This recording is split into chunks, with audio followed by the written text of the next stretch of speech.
नमस्कार सभी व्यूवर्स को। आज हम लोग ये बॉटनी के जो लेक्चर्स होते हैं इसकी श्रृंखला में हम एक फंगस को पढ़ेंगे जो कि बहुत इम्पोर्टेंट फंगस है और उसका नाम है अल्टरनेरिया। अल्टरनेरिया एक सेप्रोफिटिक फंगस है, साथ साथ पैथोजेनिक भी है। इसमें जो डिजीज़ है वो इंसानों में भी होती है।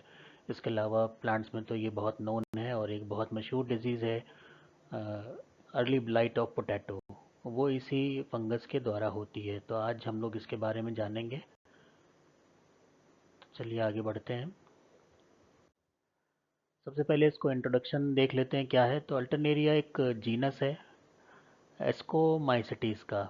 अब इसको नए क्लासिफिकेशन के मुताबिक एस्कोमाइसिटीज़ में रखा गया, हालांकि बहुत सी पुरानी किताबों में ये डुट्रोमाइकोटिना में पढ़ाया गया था। डुट्रोमाइसिटीज़ कहा जाता था या फंजाई इम्परफेक्टा ही कहा जाता था।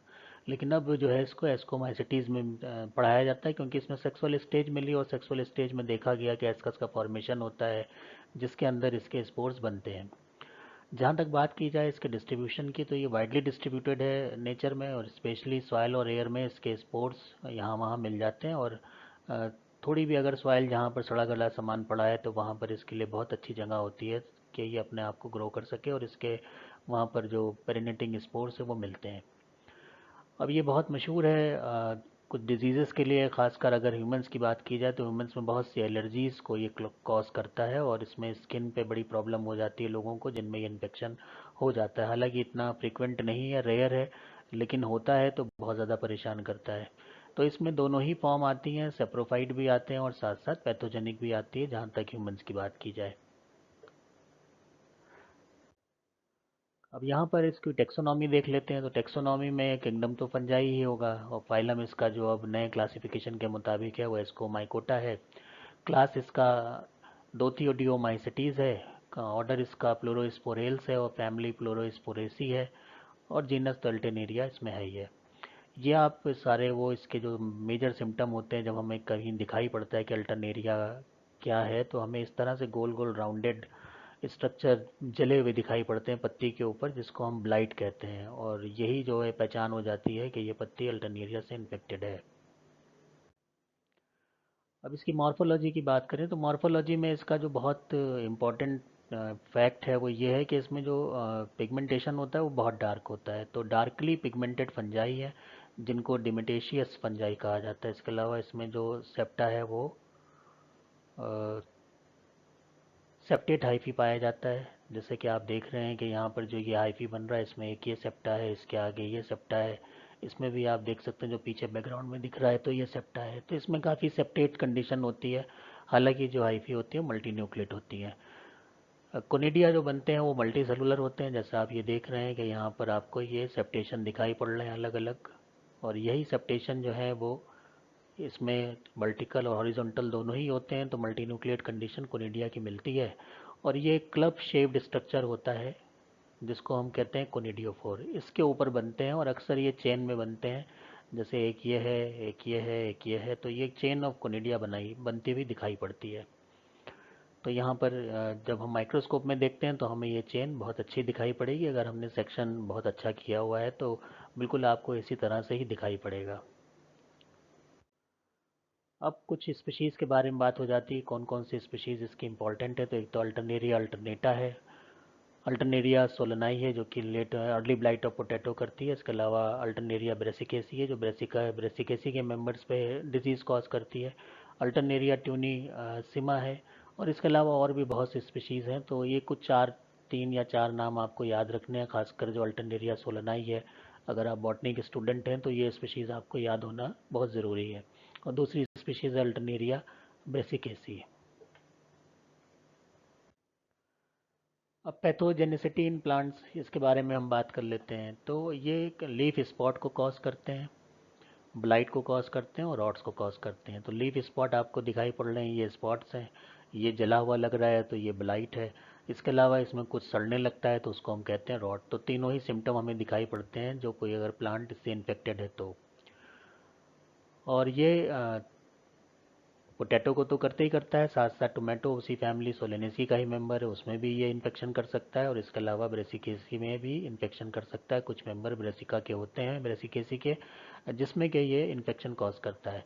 स्पोर जो है इसके वो सरवाइव कर सकते हैं एक बहुत लंबा पीरियड, अगर वो कहीं ठीक ठाक डेब्रिस में पड़े हुए हैं जहाँ पर डेसिकेशन ना हो, टेम्परेचर बहुत लो ना हो, तो वो हमेशा एक ऐसी स्थिति में रहते हैं कि जैसे ही उन्हें कोई मौका मिलता है कि इन्फेक्शन कर सकें तो वो बिल्कुल वहाँ पे तैयार हो जाते हैं। और जब इन्फेक्शन हो जाता है तो इसकी वजह से जो भी फसल में ये हुआ है तो उसमें क्रॉप यील्ड और जो क्वालिटी है वो बहुत ज़्यादा रिड्यूस हो जाती है, बहुत ज़्यादा डिग्रेड हो जाती है। अब हम बात करते हैं ह्यूमन हेल्थ इम्पैक्ट क्या क्या है इसमें। तो अपॉर्चुनिस्टिक पैथोजन है ये। तो ऐसे तो ये सेप्रोफिटिक होते हैं, लेकिन जब इनको अपॉर्चुनिटी मिलती है तो ये पैथोजन के रूप में भी आ जाते हैं। और इनमें काफ़ी चीज़ें इनकी वजह से इंसानों में परेशान कर सकती हैं उनको, जैसे कि एलर्जिक रिएक्शन होते हैं, राइनाइटिस, अस्थमा, सांस की प्रॉब्लम हो जाती है, राइनाइटिस हो जाती है। इसके अलावा क्यूटिनेशियस इन्फेक्शन होते हैं जिसमें कि स्किन अफेक्ट होती है। साइनोसाइटिस भी इसकी वजह से हो सकता है। और ओनिकोमाइकोसिस भी हो सकती है जो नेल का इन्फेक्शन होता है, जिसमें आप देखते हैं कि कुछ लोगों के जो नाखून है उनके अंदर काफ़ी हमें लगता है कि बहुत मैल सा जमा है, जबकि उसमें वो इन्फेक्शन ही हो रहा होता है। तो उनको भी अगर किसी के है तो उनको देखना चाहिए कि वो कोई एंटी फंगल का इस्तेमाल करके उससे छुटकारा पाएँ। और ये जब इन्फेक्शन करते हैं तो इसमें मायोटॉक्सिन्स बनते हैं, माइकोटॉक्सिन्स बनते हैं, सॉरी, माइकोटॉक्सिन्स बनते हैं, और वो हेल्थ को भी और ज़्यादा इफ़ेक्ट कर सकते हैं, जिसकी वजह से काफ़ी परेशानी बढ़ सकती है। तो एलर्जिक रिएक्शन की जो बात हम लोग कर रहे थे उसी को थोड़ा सा और आगे चलते हैं और यहाँ पर देखते हैं कि अल्टरनेरिया के जो स्पोर्स हैं वो एयर बॉर्न एलर्जेंस होते हैं। हवा से ये स्पोर जो हैं वो इंसानों के संपर्क में आ जाते हैं। और इसकी वजह से, क्योंकि हवा से आ रहे हैं, तो सबसे पहले जो अफेक्ट होता है वो फेफड़े हैं, तो अस्थमा हो जाता है। और इसमें हमें सीजनल कफ एंड कोल्ड हो जाता है। इसके अलावा जब कभी जो है वो लेट समर के आसपास या फॉल के आसपास जो है इसमें एकदम पीक होती है, और उस वक्त हमें देखते हैं कि हमें नज़ले, खांसी, ज़ुकाम की समस्याएं ज़्यादा होने लगती हैं।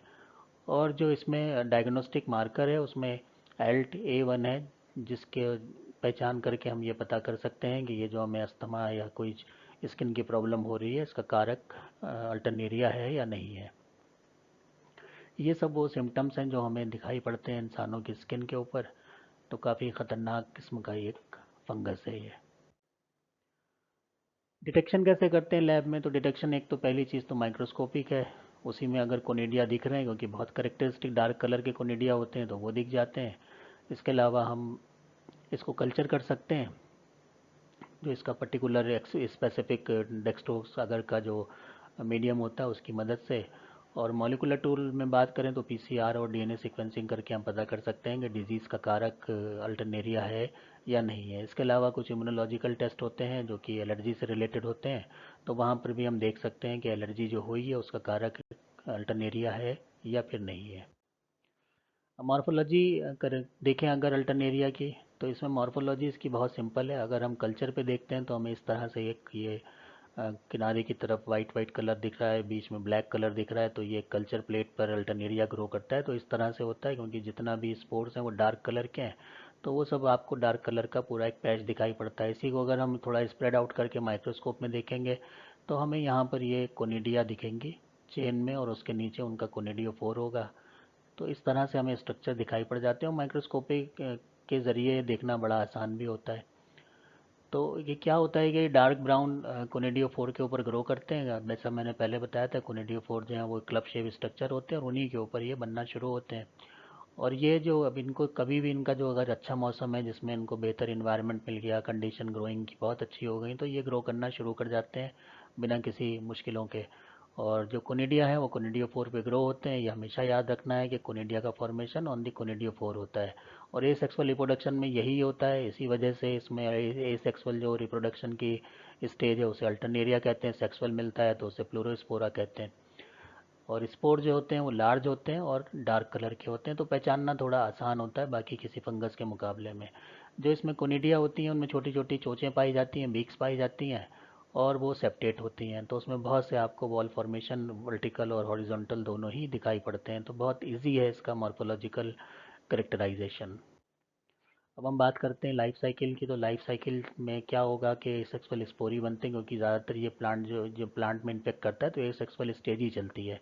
तो एसेक्सुअल स्पोर्स होते हैं जिन्हें हम कोनिडिया कह रहे हैं, और ये जो है वो कोनिडियोफोर पे बनते हैं। कोनिडिया जो होती हैं वो मल्टी सेलुलर होती हैं, पिगमेंटेड होती हैं और चेन में बनती हैं, जैसा कि मैंने अभी आपको पिछले डायग्राम में दिखाया था। यहाँ पर भी आप देख सकते हैं ये कोनिडिया बन रही है। डिस्पर्सल जो होता है वो इनका एयर के ज़रिए होता है, और इसके अलावा स्प्लैशेस अगर हो गए हैं, बारिश वारिश हो गई या फव्वारे वगैरह से पानी दिया गया तो उससे भी हो जाता है, या फिर मैकेनिकल कांटेक्ट हो गया तो उससे भी हो जाता है। और ये जो कोनिडिया हैं ये बहुत लंबे लंबे डिस्टेंस कवर कर सकते हैं, और बहुत समय तक मुश्किल जो इन्वायरमेंट है, हार्श इन्वायरमेंट, उसको ये बर्दाश्त कर सकते हैं। तो काफ़ी एक मजबूत स्ट्रक्चर होते हैं। अब ये एक डिज़ीज़ फोटोग्राफ है जो कि डिज़ीज़ दिखा रहा है अल्टरनेरिया सोलेनाई का। इसमें हम देख सकते हैं कि किस तरह से जो है वो जो आलू की पत्तियां हैं उस पर इस तरह से हमें गोल गोल इसके इन्फेक्टेड एरियाज दिखते हैं। इसके अलावा आलू में भी हमें इन्फेक्शन दिखाई पड़ता है, और अगर उनका सेक्शन हम करेंगे तो सेक्शन में हमें इसी तरह से कोनिडिया फोर और कोनिडिया दिखाई पड़ेंगे। तो ये जो है वो बहुत अर्ली स्टेजेस जो होती हैं वो ब्लाइट की होती हैं। तो आलू में दो तरह के ब्लाइट होते हैं, एक लेट होता है और एक अर्ली होता है। तो अर्ली ब्लाइट का जो कारण है वो अल्टरनेरिया सोलेनाई है, ये हमें याद रखना है। और ये इसके सिम्टम हैं जो कि इसके जो आलू है उस पर दिख रहे हैं, जो उसकी पत्ती है उस पर दिख रहे हैं, और थोड़ा बहुत स्टेम पे भी हमें नज़र आ जाते हैं। सेक्शन हम करते हैं या माइक्रोस्कोपिक ऑब्जर्वेशन करेंगे तो हमें इस तरह से पूरा स्ट्रक्चर इन्फेक्टेड दिखाई पड़ेगा। तो टमाटर में भी ये हो सकते हैं, एक ही और जो इसका कॉज है वो एक ही है, दोनों एक ही फैमिली सोलेनेसी के मेंबर हैं, तो दोनों में ही इसका स्प्रेड बड़ी आसानी से होता है, और लगभग एक ही जैसे सिम्टम्स और एक ही जैसी लाइफ साइकिल एसेक्सुअल चलती है इसकी। अब हम बात करें कि इसमें जो कोनिडिया बन जाते हैं उनके जर्मिनेशन कैसे होता है। तो जर्मिनेशन ये है कि कोनिडिया बन गए और वो एक बहुत सही जगह पर सूटेबल सरफेस पे पहुंच गए, तब हम देखते हैं कि वहाँ पर जो सही टेम्परेचर है और जो गर्मी है वो ठीक ठाक है, क्योंकि जाड़े में इसका जो प्रसार है वो कम होता है। अगर गर्मी ठीक ठाक है और थोड़ा मॉइस्चर है तो ये जर्म ट्यूब बनाना शुरू करते हैं, जैसा कि आप यहाँ पर देख रहे हैं कि ये जर्म ट्यूब बनना स्टार्ट हो जाती हैं।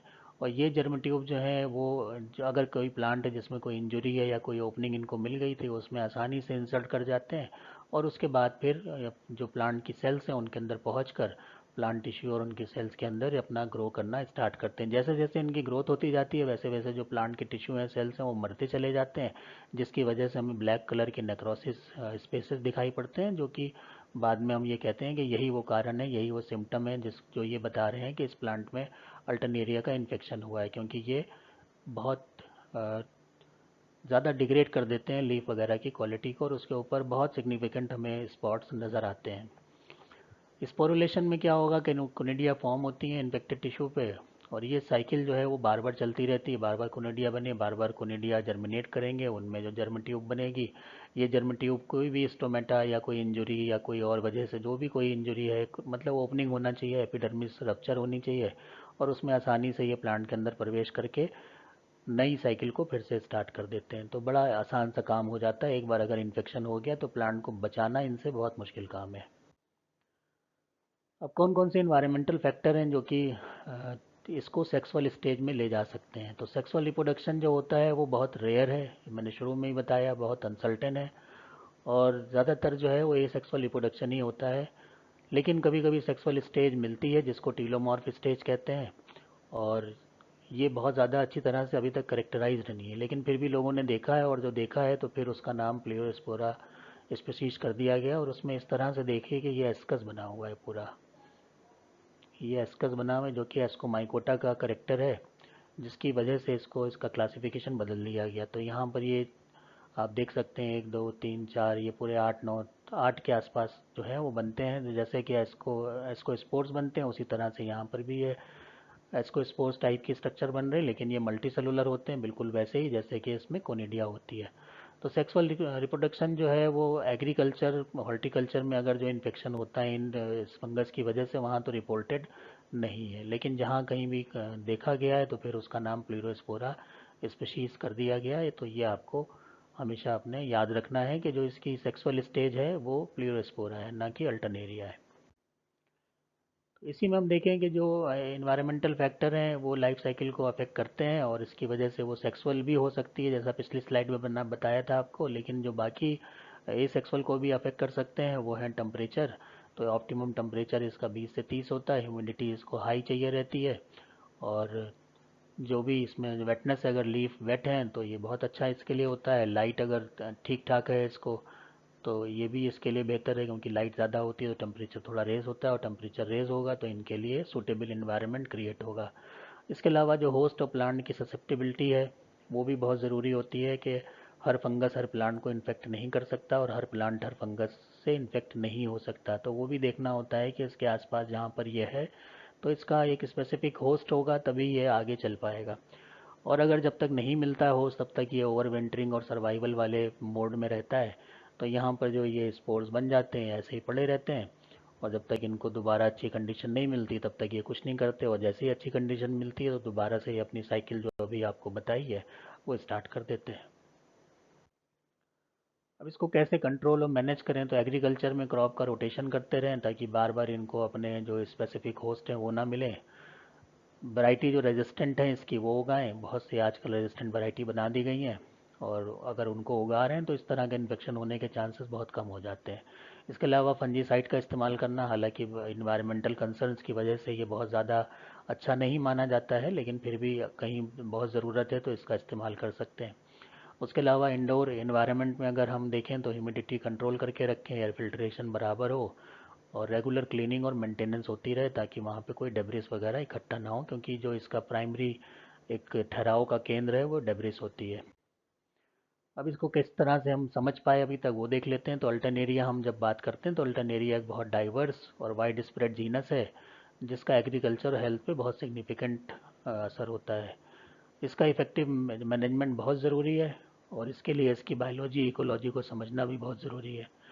तो लगातार इस पर रिसर्च चल रही है कि इसमें रेजिस्टेंट क्रॉप उगा लिए जाएं, ताकि जो है वो इससे बचा जा सके। और इसी तरह से कुछ कोशिश जो है वो की जाती है, ताकि इन्वायरमेंट भी सेफ़ रहे और प्लांट भी सेफ़ रहे, एग्री किसान को भी नुकसान ना हो और इन्वायरमेंट को भी नुकसान ना हो। तो इसके लिए जो रेजिस्टेंट वैरायटीज़ हैं वो सबसे अच्छा एक तरीका होता है अच्छी पैदावार हासिल करने का। अब आखिर में ये सब कुछ रेफरेंसेस हैं जिनकी मदद से ये पावर पॉइंट प्रेजेंटेशन तैयार हुआ था। तो इसी उम्मीद के साथ कि आपको ये जो एक छोटा सा लेक्चर था ये पसंद आया होगा, और आगे भी जो है मैं कुछ ना कुछ इसमें अलग अलग टॉपिक पे ये वीडियो डालता रहता हूँ, तो आप बराबर बने रहिए इस चैनल में। सब्सक्राइब कर लीजिए ताकि आपको नोटिफिकेशन वगैरह सब टाइम पे मिल जाए। और इसी उम्मीद के साथ कि जल्द से जल्द अगले लेक्चर के साथ आपसे मुलाकात होगी। तब तक के लिए गुड बाय। Thank you.